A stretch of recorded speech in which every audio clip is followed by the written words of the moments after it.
China go back a long way. Since the two countries established diplomatic ties in February 1971, they have never looked back. Nigeria-China trade was worth $7 billion in the year 2012.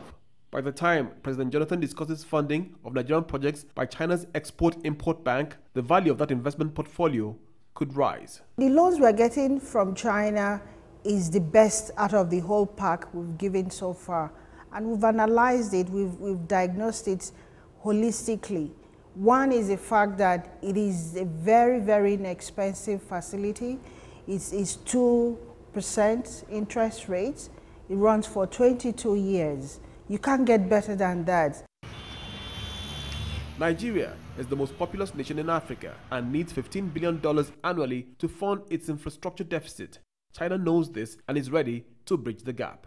One of the things we'll also be discussing about is the Fifth Mainland Bridge, which will link the export processing zone in Lekki, where we're also planning to have a deep sea port across the lagoon to Ikorodu. So we're also discussing that. The Fifth Mainland Bridge is on the table. And one of the things we have been enjoying from the Chinese, particularly those of them that are engaged by the Federal Ministry of War, is that there have been these exchanges. Sino-Nigerian cooperation has always been a fact of life. This visit will simply work out the details. China is the most populous country in the world.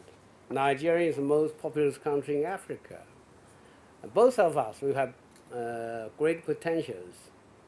It is my belief, China and Nigeria, we can build our relations on the strategic manner. We, China and Nigeria, if we hold our hands together, we can march to the future. For this member of Nigeria's economic team, this trip is the cue for the awakening of the African economy. I think the time has come for Africa to realize that it has its own wealth. And all it needs to do is about value addition.